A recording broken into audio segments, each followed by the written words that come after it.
Sunday morning to everyone. If you're watching the show on Sunday, let's drink together.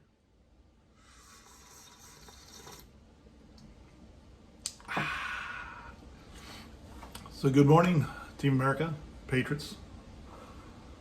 I'd like to start off this morning with a nice little prayer. You don't have to listen if you don't want to. You don't have to follow along if you don't want to. But being in America is great. I am a religious man, so let's start it off with Our Father, who art in heaven, hallowed be thy name. Thy kingdom come, thy will be done on earth as in heaven. Give us this day our daily bread, and forgive us our trespasses, as we forgive those who trespass against us, and lead us not into temptation, but deliver us from evil. All evil. Amen. Well, thank you for having that little moment, little 15-second moment of prayer. And there's a lot more Sunday left to go, right? I've been kind of, over the past week, thinking about my past, my career in the military, then transferring over to the civilian world. And I could say that the transition wasn't easy. It was kind of hard to be coming from a very professional attitude and doing jobs to go into a lesser kind of way of feeling, because a lot of the civilian type of lifestyles are the Who You Know program, and if you're not part of the Who You Know program, it's hard for you to break into. So starting off my military career, when I first joined the military in '88 and transferred over to the submarine force, went to a school, then transferred to my first boat. It wasn't easy. It was tough. I was arrogant. I was always trying to impress everybody, and there was nothing really to impress anybody with because I was a new guy. And so my first year in the military was really tough. Got in a lot of trouble, a lot of alcohol-related incidences and stuff like that. And I met a lot of very strong, wise people that guided me. It took a while to nurture me and make me the sailor that I eventually became in later years. In later years, I was arrogant, a dickhead, but I was a wise dickhead. I was a smart, arrogant asshole. And but one thing I never did, and a lot of people will tell you, even when I was young, I knew when to keep my mouth shut. When things were going around, things were going bad, and something was going down, I didn't put my 2 cents in any conversation unless, I knew it was going to help out. And that's just something I've always done. I've always been like that. And even now, I work on a lot of projects, I work a lot of things, and when people that I know are smarter than me about certain objects, about certain subjects and procedures, I listen to them. And that's just the common way of doing things. I don't try to make up my way. I listen. And listening is a very big part of growing.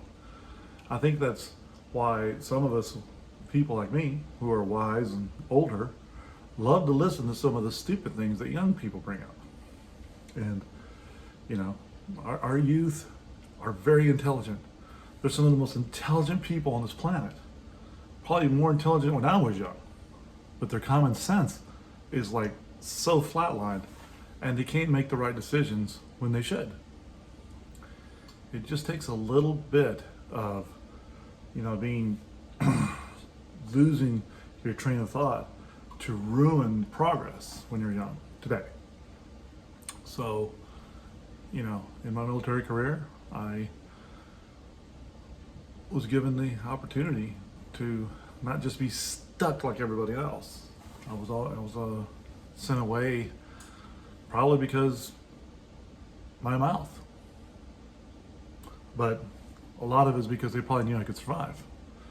You got to remember, I was a submarine yeoman in the Navy, and I was in Afghanistan twice, Iraq once, in the sand, submarines go underwater. What the hell's going on? Was I expendable? Or was it my mouth that got me there? Maybe people didn't want to deal with me back then. But as I became a more senior guy, sorry, that snuck out. But as I became a more senior guy, things changed. My career began to focus, and I was like on the cusp, the cusp, the cusp of being one of the elite, and it felt really good. So when I retired, I was happy. I was so happy because I reached a goal in my life that I really wanted. So the people who reached their goals, retired in the military or retired the first time in civilian, this is to all of us. Let's drink.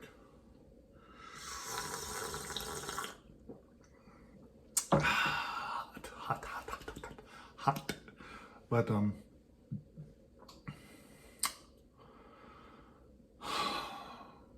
we gotta have goals.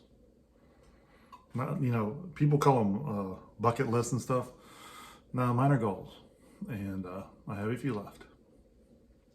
Very few. I don't know what happens afterwards. I guess I'll start my bucket list after that. But being a civilian for almost 12 years now has showed me that, yeah, I survived the military. I can survive being a civilian. And got a way to go, though. Got a long ways to go. This morning, I got up really early.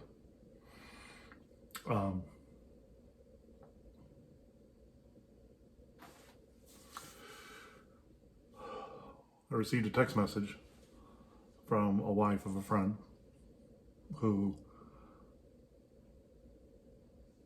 it took her a couple days to send me a message, and an old buddy of mine, who I rarely talk about in my life because my war buddies, my battle buddies are something I very rarely talk about. He committed suicide. He had PTSD.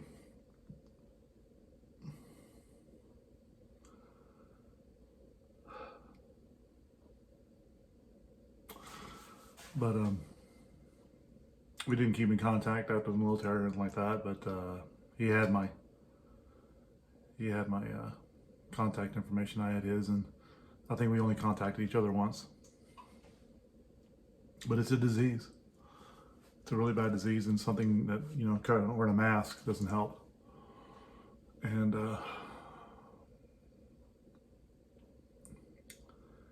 I stayed up. I've been up since.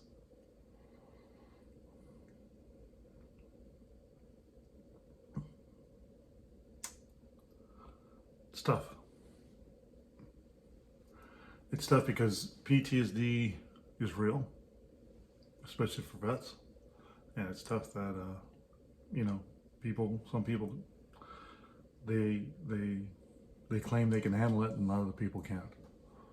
That's unfortunate. It's damn unfortunate.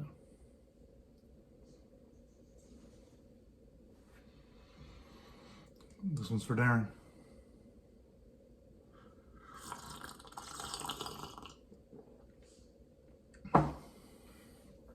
Team America.